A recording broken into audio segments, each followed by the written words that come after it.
பார்த்து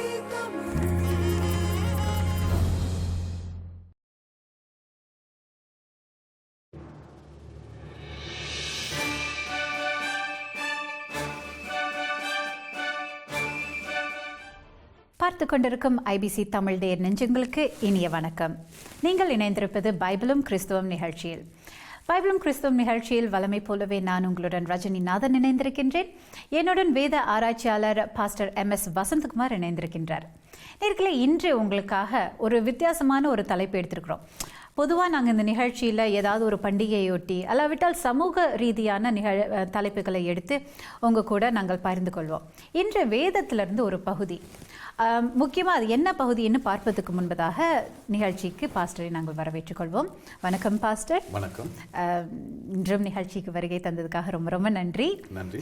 இன்று நாங்கள் வேதத்திலிருந்து ஒரு பகுதி, 2 பகுதிகளை முக்கியமாக பார்க்கணும் என்று நினைத்தேன். பொதுவாகவே நாங்கள் கிறிஸ்துவர்கள் என்று பார்த்தோமேனால் நாங்கள் இதற்கு முன்பதாக நிகழ்ச்சி செய்திருந்தோம். என்ன செழிப்பின் ஆராதனைகள் நிறைய நடக்கும், போதனைகள் நடக்கும். நீங்கள் கிறிஸ்துவராக இருந்தால் உங்களுக்கு பணம் இருக்கணும், உங்களுக்கு வீசா இருக்கணும், உங்கள் குழந்தைங்கள்லாம் எக்ஸாமில் ஃபஸ்ட்டாக வரணும், கிராமர் ஸ்கூல் போயிட்டுருக்கணும், இல்லை ப்ரைவேட் ஸ்கூல் போயிட்டுருக்கணும், எல்லாம் ஆக்ஸ்ஃபோர்ட் கேம்பிரிட்ஜாக படிச்சுட்டு இருக்கணும், உங்களுக்கு எந்த விதமான நோய் நொடியும் இருக்காது. இப்படி எல்லாம் இருந்து சபைக்கு தசம பாகம் பே பண்ணி நீங்கள் அப்படியே BMW ஆடி கார்னு ரொம்ப செழிப்பாக இருந்தீங்கன்னா தான் நீங்கள் கிறிஸ்துவர் என்று நிறைய பேர் நம்பிட்டு இருக்கிறாங்க. நிறைய பேர் இந்த மாதிரி போதனைகளும் கேட்டுட்டு இருக்கிறாங்க. அதனால தான் இன்றைய நிகழ்ச்சியில் முக்கியமாக வேதத்தில் என்ன போட்டிருக்கிறது, வேதாகமத்தில் சில பகுதிகளை எடுத்து என்னென்ன வரங்கள் என்னென்ன கனிகள் வேதாகமத்தில் எழுதப்பட்டிருக்கின்றன என்று நாங்கள் பார்க்க போகிறோம். பாஸ்டர், நீங்கள் வேதாகமத்தில் நிறைய கனிகள் நிறைய வரங்கள் இருக்கிறதாக நீங்கள் சொல்லியிருந்தீங்க. என்னென்ன பகுதிகளில் என்ன விதமான ஆசீர்வாதங்கள், வரங்கள், கனிகள், இவற்றுக்கு இருக்கிற வித்தியாசங்கள் என்ன என்று நீங்கள் சொல்ல முடியுமா? இப்போ 1 கொரிந்தியர் 12ஆம் அதிகாரத்தில் ஆவிக்குரிய வரங்களை குறித்து நாம் வாசிக்கின்றோம். கலாத்தியர் 6ஆம் அதிகாரத்தில் ஆவியின் கனியை குறித்து வாசிக்கின்றோம். வழமையாக அதை கனிகள் என்று நாம் பன்மையில் சொன்னாலும் மூலமொழியில் பார்த்தீர்கள் என்றால் கனி என்று தான் இருக்கிறது. அங்கு சொல்லப்பட்ட அத்தனை காரியங்களும் சேர்த்து ஒரு ஆவியின் கனி. ஆனால் தமிழிலும் கூட ஆவியின் கனியோ என்றுதான் அங்கு கலாத்தியர் 6ஆம் அதிகாரத்தில் அந்த பகுதி ஆரம்பமாகிறது. அதாவது blessings, fruits of the spirit. இங்க ஆவின்னு சொல்லும் பொழுது வேற ஒரு ஆவி கனி கொடுக்கறதாக இல்லை, ஆத்மாக்குள்ள இருக்கிற ஆவியை தான் பரிசுத்த ஆவியானவர் மூலமாக நமக்கு கொடுக்கப்படுகின்ற கனியையும் வரங்களையும் குறித்து சொல்லப்பட்டிருக்கிறது. இப்ப முதல்ல நாங்கள் இந்த கனி என்றால் என்ன, வரங்கள் என்றால் என்ன என்பதை நாம் வரையறை செய்ய வேண்டியது அவசியம் என்று நான் நினைக்கிறேன். இங்கே கலாத்தியர்ல ஆவியின் கனியோ அன்போ சந்தோஷம், அன்பு, சந்தோஷம், சமாதானம், நீடிய பொறுமை, தயவு, நற்குணம், விசுவாசம், சாந்தம், இச்சை அடக்கம், இப்படிப்பட்டவைகளுக்கு விரோதமான பிரமாணம் ஒன்றும் இல்லை என்று எழுதப்பட்டிருக்கிறது.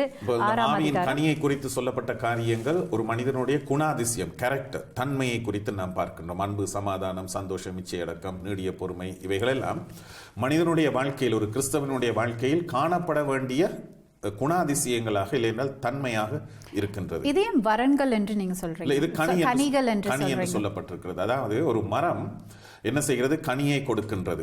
அந்த விதமாக ஒரு கிறிஸ்தவன் தன்னுடைய வாழ்க்கையில் கொடுக்க வேண்டிய ஒரு காரியமாக இந்த குணாதிசயம் இருக்கிறதனால், அதாவது ஒரு கிறிஸ்தவன் இயேசுவை விசுவாசித்து ஏற்றுக்கொண்டு கிறிஸ்துவுக்குள்ளாக வளர்ச்சி அடைந்து வரும்போது அவனில் காணப்பட வேண்டிய குணாதிசயங்கள், இது இயற்கையாக ஒரு மனிதனில் இருக்கின்ற குணாதிசயங்கள் அல்ல, அவன் கிறிஸ்துவுக்குள் வளர்கிறதன் நிமித்தமாக அவனுடைய வாழ்க்கையில் காணப்படுகின்ற குணாதிசயங்களாக இருக்கின்றது நிமித்தமாக கனி என்று சொல்லப்பட்டிருக்கிறது. சில மொழிபெயர்ப்புகளில் பலன் என்று மொழிபெயர்த்திருக்கிறார்கள். ஆனால் ஒரு மரம் பலனை கொடுக்கும் போது அதனுடைய பலன் கனியாக இருக்குது. அப்படி என்றால் இப்பொழுது நீங்கள் உண்மையிலே கிறிஸ்துவராக இருக்கிறீங்க என்றால் உங்ககிட்ட பணமோ பதவியோ அந்தஸ்தோ நல்ல வாகனமோ அதெல்லாம் இருக்கணுன்றது முக்கியமில்லை.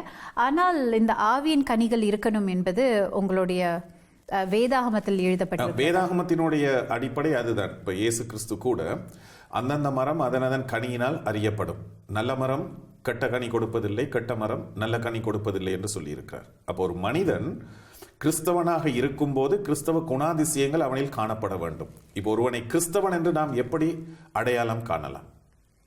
அந்த அடையாளத்துக்கு தான் இந்த விதமான தன்மைகள், அங்கு சொல்லப்பட்ட தன்மைகள் ஒரு மனிதனில் இருக்கும் என்று சொன்னால் அவன் கிறிஸ்தவனாக இருக்கின்றான். மீண்டும் அந்த பட்டியலை வாசிக்கின்றேன். அன்பு, சந்தோஷம், சமாதானம், நீடிய பொறுமை, தயவு, நற்குணம், விசுவாசம், சாந்தம், இச்சையடக்கம். 9 கனிகள் எழுதப்பட்டிருக்கின்றன. 9 காரியங்கள் இருக்கிறது. இந்த மாதிரி 9 கனிகளை கொண்ட இல்ல 9 நற்குணங்களை கொண்ட யாராவது ஒருவரை நீங்கள் சந்தித்திருக்கிறீங்களா? பலரை நான் சந்தித்திருக்கிறேன் இந்த விதமான குணாதிசயங்கள் உள்ளவர்கள். ஆனால் 100க்கு 100 பூரணமானவர்களாக அவர்கள் இருப்பார்கள் என்றல்ல. ஆனால் இந்த விதமான தன்மைகளை நான் பல கிறிஸ்தவர்களில் நான் கண்டிருக்கிறேன். சரி, அப்படி என்றால் இருக்கிறார்கள். இது செய்யலாம், சாத்தியமான ஒரு விஷயம்தான். இது சும்மா வேதாகமத்தில் எழுதி இது அடைய முடியாத விஷயங்கள் என்று இல்லை. பாஸ்டர் இந்த மாதிரி நிறைய பேரை பார்த்திருக்கிறார் என்று சொல்லுகிறார். அதனால அது மாத்திரமல்ல, அங்கு சொல்லப்பட்டிருக்கிறது ஆவியின் கனி என்று. அதாவது பரிசுத்த ஆவியானவர் ஒரு மனிதனுக்குள் இருக்கிறத நிமித்தமாக அவர் உருவாக்குகின்ற காரியமாக இருக்கிறது. அப்ப நான் கிறிஸ்துவன் என்று சொல்கின்ற ஒவ்வொருவரும் இந்த மாதிரி கனிகளின் வெளிப்பாடு இருக்க வேண்டியது அவசியம். இப்ப முதல் காரியம் அன்பு என்று அங்கு சொல்லப்பட்டிருக்கிறது. இப்ப ரோமர் 5ஆம் அதிகாரம் 8ஆம் வசனத்தில் நாம் பார்க்கிறோம், நமக்கு அருளப்பட்டிருக்கிற பரிசுத்த ஆவியினாலே தேவனுடைய அன்பு நம்முடைய இருதயங்களில் ஊற்றப்பட்டிருக்கிறது என்று சொல்லப்பட்டிருக்கிறது. அதாவது தேவன் அந்த அன்பை நமக்கு தருகிறார். இப்ப இந்த அன்பை வரையறை செய்யும் போது வேதாகமத்தில் நாம் பார்க்கிறோம், இது எதிரியையும் நேசிக்கின்ற அன்பு. நம்மை துன்புறுத்துகிறவர்கள், நம்மை நிந்திப்பவர்கள், நம்மை இழிவுபடுத்துபவர்கள், இவர்கள் மீதும் காண்பிக்கப்படுகின்ற ஒரு காரியமாக தான் இந்த அன்பு இருக்கின்றது. இப்ப இயேசு கிறிஸ்து சிலுவையில் மரிக்கும் போது கூட இந்த விதமான அன்பை காண்பித்தார். இதனால் தான் தம்மை சிலுவையில் அறைந்து இழிவுபடுத்தி கொன்றவர்களை கூட அவர் என்ன சொல்கிறார்? பிதாவே, இவர்களுக்கு மன்னியும், தாங்கள் செய்கிறது இன்னதென்று அறியாதிருக்கிறார்கள் என்று அவர் ஜெபிக்கிறவராக இருந்தார். எனவே இந்த அன்பு இயற்கையாக வருகின்ற அன்பல்ல. இப்ப இயற்கையாக நம்முடைய உள்ளங்களில், மனிதர்களுடைய உள்ளங்களில் பழி வாங்குகிற எண்ணம், பகைமையோடு இருக்கின்ற காரியங்கள், இவைகள் தான் இயற்கையாக ஒரு மனிதனுடைய உள்ளத்தில் இருக்கிறது. அப்ப அன்பு என்பது இயற்கையாவே மனிதர்கள் உள்ளத்தில் இல்லை என்று சொல்ல வருகிறீங்களா? இல்ல, அன்பு உலக ரீதியாக இருக்கின்ற அன்பு இல்லைனால் சாதாரணமாக மனிதர்களிடத்தில் இருக்கின்ற அன்பு வித்தியாசமானது. அதாவது இப்ப நாம் ஒருவரை நேசிப்போம், அந்த குறிப்பிட்ட மனிதர் நாம் நேசிக்கப்படக்கூடிய விதத்தில் இருந்தால் அவரை நாம் நேசிப்போம். அதாவது ஏதோ ஒன்று நம்மையும் மீறி அந்த ஒரு குறிப்பிட்ட மனிதர் மீது அன்பு செலுத்த நம்மை தூண்டுகிறது. இது இயற்கையாக மனிதர்களுக்கு இருக்கின்ற அன்பு. இப்ப கணவன் மனைவியை நேசிக்கின்றான், இல்லை என்றால் பெற்றோர்கள் பிள்ளைகளை நேசிக்கின்றார்கள். இது இயற்கையாக மனிதர்களுடைய உள்ளத்தில் இருக்கின்ற அன்பு. ஆனால் வேதாகமம் இங்கு அன்பு என்று சொல்லும் போது கிரேக்க மொழியில் அன்பை குறிப்பதற்கு 4 வார்த்தைகள் இருக்கிறது. அதாவது புதிய ஏற்பாடு எழுதப்பட்ட அந்த கிரேக்க மொழியில் அங்கு அன்பு என்று கிறிஸ்தவ அன்பை குறித்து சொல்லும் போது அதற்கு உபயோகிக்கப்பட்ட அகாப்பே என்கின்ற கிரேக்க வார்த்தை வித்தியாசமான ஒரு அன்பு. அதாவது மனிதர்களுக்கு இயற்கையாக இருக்கின்ற அன்பை குறித்து அது சொல்லவில்லை. அது இயற்கைக்கு அப்பாற்பட்ட ஒரு அன்பு. இது உணர்ச்சிகளை அடிப்படையாக கொண்ட ஒரு அன்பு அல்ல. அதாவது சிலரை நாம் நேசிக்க வேண்டும் என்று நாம் உணர்ச்சி வசப்பட்டு, இல்லை என்றால் மாம்ச பிரகாரமாக நாம் ஆசைப்பட்டு நேசிக்கின்ற அன்பை குறித்தல்ல. இது அன்பு செய்ய வேண்டும் என்று ஒரு தீர்மானம் எடுப்பதன் மூலமாக, யாராக இருந்தாலும் எவராக இருந்தாலும் நான் இவரை கட்டாயம் நேசிக்க வேண்டும் என்ற தீர்மானத்தின் அடிப்படையில் எடுக்கின்ற ஒரு அன்புதான் இந்த அகாப்பே அன்பாக இருக்கின்றது. அப்படி என்றால் நல்லவர்களை மட்டுமல்ல, நல்லவர்கள் அதாவது நேசிக்க கூடியவர்கள் மட்டும் இல்லாமல் நேசிக்க கொஞ்சம் கஷ்டமா இருக்கிறவர்களை கூட நேசிக்கும் ஒரு தன்மை தான் இந்த அன்பு. அதே வழியில தான் சந்தோஷமும் வருகிறது என்று நினைக்கிறேன். இப்ப சந்தோஷம் என்று சொல்லும் போது சில நேரங்களில் இயற்கையாக வருகிற சந்தோஷம், நாம் எதை விரும்புகிறோமோ அது நடக்கும்போது நமக்கு சந்தோஷம் வருகிறது. நாம் ஒரு காரியத்தை சாதித்தோம் என்று சொன்னால் அது நமக்கு சந்தோஷத்தை கொடுக்கின்றது. இல்லைனால் நமக்கு பொருட்கள், சுகங்கள், உறவுகள் இருக்கும்போது வருகிற சந்தோஷம் இயற்கையான சந்தோஷம். ஆனால் இங்கு சொல்லப்பட்ட சந்தோஷம் எதுவுமே இல்லாத நிலையிலும் நம்முடைய மனதிற்குள் இருக்கின்ற ஒரு விதமான திருப்தி, சந்தோஷத்தை குறிக்கின்றது. இந்த மாதிரி நீங்க யாரை பார்த்திருக்கிறீங்க? இந்த விதமாக நான் பலரை பார்த்திருக்கிறேன். குறிப்பாக நாம் வேதத்தில் பார்த்தோம் என்று சொன்னால் பவுல் சொல்கிறார், நான் எந்த நிலையில் இருந்தாலும் மனரம்மியமாய் இருக்க கற்றுக்கொண்டேன் என்று பிலிப்பியருக்கு சொல்கிறார். அதற்கு மேலும் கீழும் உள்ள வசனங்களை வாசித்து பார்த்தீர்கள் என்றால் அவர் சொல்கிற காரியம், உயர்ந்திருக்கவும் எனக்கு தெரியும், தாழ்ந்திருக்கவும் எனக்கு தெரியும், பரிபூரணமாக இருக்கவும் பட்டினியாக இருக்கவும் குறைவுபடவும் நான் கற்றுக்கொண்டேன் என்று சொல்கிறார். என்று சொல்லிவிட்டு தான் சொல்கிறார், எந்த சூழ்நிலையிலும் மனரம்மியமாய் இருக்க கற்றுக்கொண்டேன். அவரை அடித்து சிறைச்சாலையில் போட்டார்கள். அங்கும் அவர் என்ன நிலையில் இருந்தார்? சந்தோஷமாக பாடல்களை பாடி தேவனை மகிமைப்படுத்தி கொண்டிருந்தார். இப்ப இது இயற்கையாக வருகின்ற ஒரு சந்தோஷம் அல்ல, பரிசுத்த ஆவியானவர் கொடுக்கின்ற ஒரு சந்தோஷம். சமாதானம், நீடிய பொறுமை. இந்த சமாதானம் என்கின்ற வார்த்தை பல்வேறு விதமான அர்த்தங்களோடு புதிய ஏற்பாட்டில் உபயோகிக்கப்பட்டிருக்கிறது. அதனுடைய அர்த்தம் ஒப்புரவாக்கப்படுதல், ரெக்கன்சிலியேஷன். இப்ப யூதர்கள் மத்தியில் சமாதானம் என்று சொல்லும்போது சண்டைகள் இல்லாத நிலையை மாத்திரமல்ல. இப்போ 2 குழுவினர் யுத்தம் புரிந்து கொண்டிருக்கின்றார்கள். எனவே இப்போ ஒரு யுத்த நிறுத்தம் சண்டை நிறுத்தப்பட்டாகிவிட்டது. அதை குறிப்பிடுகின்ற விதமான வார்த்தை அல்ல சமாதானம். இப்போ நம்முடைய மொழி வழக்கில் சமாதானம் என்று சொல்லும்போது சண்டை நிறுத்தப்படுவதை குறிக்கும். ஆனால் யூதர்களினுடைய மொழி வழக்கில் அந்த சண்டை நிறுத்தப்பட்டு பகையாக இருந்த இருவரும் தங்களுடைய பகையை மறந்து ஒப்புரவாகி நட்புறவோடு பழகுவதை அந்த சமாதானம் குறிக்கின்றது. இப்போ துஷ்டனை கண்டால் நீர் தூர விலகு, மற்றும் நீதிமொழிகளில் பார்த்தீங்கன்றால் கூட மூடனோட பேச்சுவார்த்தையெல்லாம் வைக்க வேண்டாம் அப்படின்றெல்லாம் நிறைய வாக்கு தத்தங்கள் இருக்க, ஒப்புரவாக்குவது எப்படி என்று எனக்கு ஒரு கேள்வி வருகிறது. ஆனால் அந்த கேள்விக்கு பதிலுக்கு செல்வதற்கு முன்பதாக ஒரு சிறிய விளம்பர இடைவெளி. நேயர்களே, நீங்கள் இணைந்து பார்த்து கொண்டிருப்பது ஐபிசி தமிழ் தொலைக்காட்சியில் பைபிளும் கிறிஸ்துவம் நிகழ்ச்சி. இன்றைய பைபிளும் கிறிஸ்துவம் நிகழ்ச்சியில் நாங்கள் ஆவியின் கனிகள் மற்றும் ஆவியின் வரங்கள் பற்றி நாங்கள் பேசிக் கொண்டிருக்கின்றோம். இந்த ஆவியின் கனிகள் என்று ஒரு பட்டியல் இங்கு கலாத்தியர் புத்தகத்தில் 6ஆம் அதிகாரத்தில் 22, 23 வசனங்களில் இருக்கின்றன. அதில் அன்பு, சந்தோஷம், சமாதானம், நீடிய பொறுமை, தயவு, நற்குணம், விசுவாசம், சாந்தம், இச்சை அடக்கம் என்று 9 வரங்கள் இருக்கு. ஸோ பாஸ்டர் இதுவரைக்கும் எங்களுக்கு என்ன சொல்லியிருக்கிறார் என்றால், இந்த வரங்கள் எல்லாம் ஆவியானவரினால் மனிதர்களுக்கு தரப்படுகிறது. கிறிஸ்துவர்கள் என்று தங்களை அழைப்பவர்கள் நிச்சயமாக இந்த கனிகளை வெளிப்படுத்த வேண்டும், வெளிப்படுத்துவர்களாக இருக்க வேண்டும் என்பதுதான் இங்கு வேதாகமத்தில் எழுதப்பட்டிருக்கிறது. அதில் இப்பொழுது நாங்கள் நீடிய பொறுமை, சமாதானம் என்ற 2 வார்த்தைக்கு வரும்பொழுது, இந்த சமாதானம் பாஸ்டர் இதுவரைக்கும் எனக்கு அந்த விளக்கம் சொல்லும் பொழுது நாங்கள் சமாதானமாக நான் சமாதானமாக தான் இருக்கேங்க, நான் எந்த பிரச்சனைக்கும் போகலை, நான் யாரையும் வம்புக்கு இழுக்கல என்ற ஒரு நிலையை தாண்டி பிரச்சனை இருக்கிற இடத்துல எல்லாம் ஒப்புரவு ஆக வேண்டும் என்பது இந்த சமாதானம் குறிக்கின்றது என்று பாஸ்டர் சொல்லியிருந்தார். விளம்பர இடைவெளிக்கு முன்பதாக நிறைய இடத்துல அங்கே பிரச்சனைனா நம்ம ஏன் பிரச்சனைக்கு போகணும், நம்ம கொஞ்சம் தூரமாக இருக்கலாமே, நம்ம கொஞ்சம் தள்ளி இருக்கலாமே என்று ஒரு நிலைப்பாட்டு நிறைய பேருக்கு இருக்கு. ஆனால் எப்படி இருக்கக்கூடாது, அதை தாண்டி ஒரு வித்தியாசமான ஒரு தெய்வீகத்தனமான ஒரு நிலையில் நாங்கள் இருக்கணும்னு பாஸ்டர் சொல்கிறார். அதை பற்றி இன்னும் கொஞ்சம் பாஸ்டர்கிட்ட கேட்போம். பாஸ்டர், வேதாகமத்தில் இருக்கிறதுல நீதிமொழியில் நிறைய இடத்துல இருக்குது, இந்த மாதிரி மூடனோட பேச்சுவார்த்தை வைக்கக்கூடாது, எங்கே பிரச்சனை இருக்கிறதோ அங்கெல்லாம் நாங்கள் சேரக்கூடாது என்றெல்லாம் இருக்கிறது. அந்த வசனங்கள் எதற்காக, என்ன அர்த்தத்தோடு சொல்லப்பட்டது என்பதை நாம் புரிந்து கொள்ள வேண்டும். இப்போ துஷ்டனை கண்டால் தூர விலகு என்று சொல்லும்போது, அந்த துஷ்டனுடைய துஷ்டத்தனமான காரியங்கள் நம்முடைய வாழ்க்கையில் வந்துவிடக்கூடாது. அது அவனோடு சேர்ந்து பழகி அவனுடைய அந்த பிழையான காரியங்களை நாம் பின்பற்றக்கூடாது என்கின்ற அர்த்தத்தில் தான் சொல்லப்பட்டிருக்கிறதே தவிர, பொதுவாக மனிதர்களோடு நாம் சமாதானமாக இருக்கக்கூடாது, சிலரோடு பகையாகத்தான் இருக்க வேண்டும் என்கின்ற அர்த்தத்தில் அது சொல்லப்படவில்லை. என்னென்னால் நீதிமொழிகள் ஞான போதனைகள்.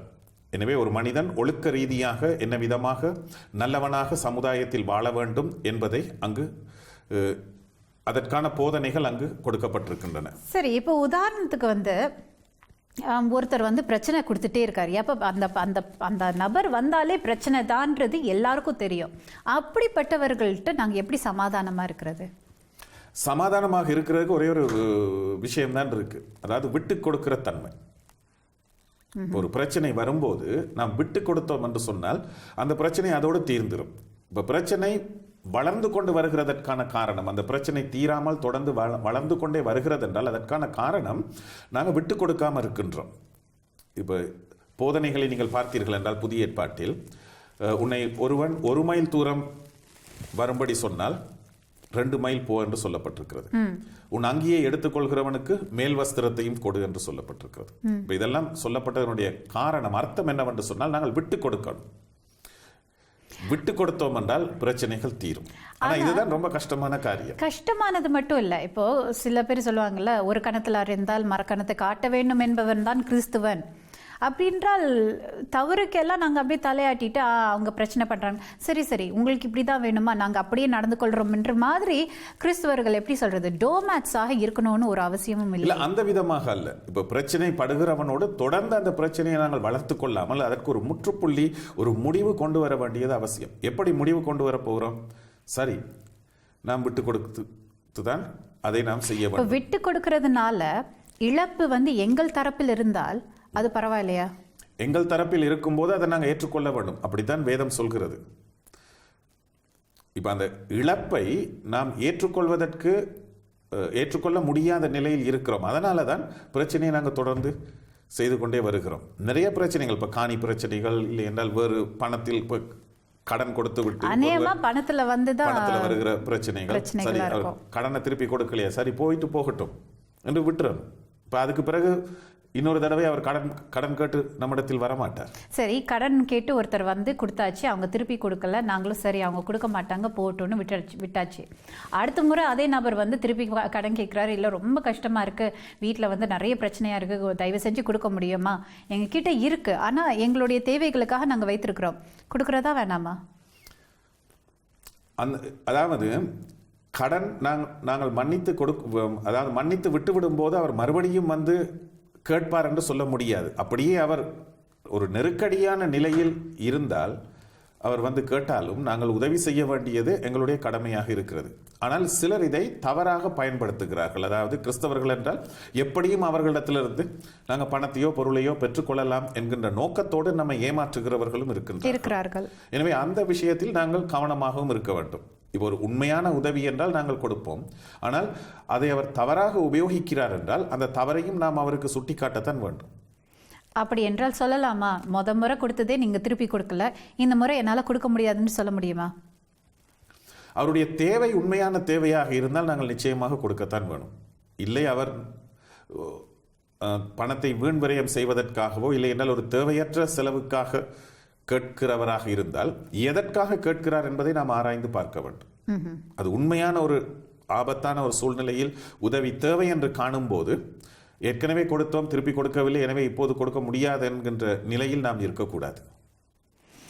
இப்பொழுது நாங்கள் 1 கொரிந்தியர் 12ஆம் அதிகாரத்தை பார்த்தோமே என்றால், ஒருவனுக்கு ஆவியினாலே ஞானத்தை போதிக்கும் வசனமும், வேறொருவனுக்கு அந்த ஆவியினாலே அறிவை உணர்த்தும் வசனமும், வேறொருவனுக்கு அந்த ஆவியினாலே விசுவாசமும், வேறொருவனுக்கு அந்த ஆவியினாலே குணமாக்கும் வரங்களும், வேறொருவனுக்கு அற்புதங்களை செய்யும் சக்தியும், வேறொருவனுக்கு தீர்க்க தரிசனம் உணர்த்தலும், வேறொருவனுக்கு ஆவிகளை பகுத்தறிதலும், வேறொருவனுக்கு பற்பல பாஷைகளை பேசுதலும், வேறொருவனுக்கு பாஷைகளை வியாக்கியானம் பண்ணுதலும் அளிக்கப்படுகிறது என்று எழுதப்பட்டிருக்கிறது. இதெல்லாம் என்னது? இவைகள் ஆவியின் வரங்கள். அதாவது பரிசுத்த ஆவியானவர் கிறிஸ்தவ ஊழியத்தில், கிறிஸ்தவ பணியில் ஒரு மனிதன் செயல்படுவதற்கு என்னென்ன காரியங்கள் அவசியமோ அவற்றை கொடுக்கிறவராக இருக்கின்றார். அத்தனையும் கொடுப்பாங்களா? ஒருவருக்கு எல்லா வரங்களும் அல்ல. அதனால் தான் நீங்கள் வாசித்த அந்த பகுதியில் கவனித்து பார்த்தீர்கள் என்றால் வேறொருவனுக்கு வேறொருவனுக்கு வேறொருவனுக்கு என்று சொல்லப்பட்டிருக்கிறது. எனவே ஒருவனுக்கு ஒரு வரம், மற்றவனுக்கு இன்னொரு வரம். சில நேரங்களில் ஒன்றுக்கும் மேற்பட்ட வரங்களும் கொடுக்கப்படலாம். இதனால் தான் அந்த அதிகாரம் முடிவடையும் போது எல்லாரும் தீர்க்கதரிசிகளா, எல்லாரும் போதகர்களா, எல்லாரும் இதை செய்கிறார்களா என்றெல்லாம் அங்கு கேள்வி கேட்கப்பட்டிருக்கிறது. இப்ப தேவன் ஒருவனை ஊழியத்தில் அழைக்கும் போது என்ன ஊழியத்திற்காக அழைத்திருக்கின்றாரோ, என்ன பணியை கொடுத்திருக்கின்றாரோ அந்த பணியை செய்வதற்கு வேண்டிய வல்லமையை இந்த வரங்களின் மூலமாக கொடுக்கின்றார். எனவே இவைகள் ஊழியத்திற்காக கொடுக்கப்படுகிறது. அப்படி என்றால் ஒரு கிறிஸ்தவராக இருக்கிறோம் என்றால் இந்த வரன்களும் எங்களுக்கு இருக்கணுமா? இப்ப கிறிஸ்தவர்களுக்கு இந்த விதமான வரங்கள் அருளப்படுகின்றன. ஆனால் இன்றைய கிறிஸ்தவ உலகத்தை நீங்கள் பார்த்தீர்கள் என்றால் வரங்களுக்கு அதிக முக்கியத்துவம் கொடுப்பதை நாம் பார்க்கின்றோம், கனிகளுக்கு அல்ல. கனிகளுக்கு அல்ல. இப்ப வரங்கள் இருந்தால்தான் கிறிஸ்தவன். இப்ப ஒரு மனிதனுக்கு எத்தனை வரங்கள் இருக்கிறதோ அதை அடிப்படையாக வைத்து அவனுடைய கிறிஸ்தவத்தினுடைய தன்மையை மதிப்பீடு செய்கின்ற நிலையில் கிறிஸ்தவம் மாறிவிட்டது. ஆனால் வேதத்தை பார்த்தீர்கள் என்றால் வரங்கள் ஊழிய பணிக்காக கொடுக்கப்படுகின்றது. அதாவது தேவனுடைய பணியை, தேவன் கொடுத்த காரியத்தை செய்வதற்காக அந்த வரங்கள் அருளப்படுகின்றன. ஆனால் ஆவியின் கனி எல்லா கிறிஸ்தவர்களுக்கும் கட்டாயம் இருக்க வேண்டிய ஒரு தன்மையாக இருக்கிறது. அப்படி என்றால் அது நிச்சயமா இருக்க வேண்டும். இது இல்லாமலும் இருக்கலாம். இது இல்லாமலும் இருக்கலாம். ஏன்னா எல்லாருக்கும் எல்லா வரங்களும் கொடுக்கப்படுவதில்லை. ஏதாவது ஒரு வரமாவது குறைந்தது ஏதாவது ஒரு வரம் ஒவ்வொரு கிறிஸ்தவனுக்கும் இருக்கும், கட்டாயம் இருக்கும். ஏனென்றால் தேவன் ஒவ்வொரு மனிதனையும் தம்முடைய பணியில் ஏதோ ஒரு விதத்தில் உபயோகிக்கிறவராக இருக்கின்றார்.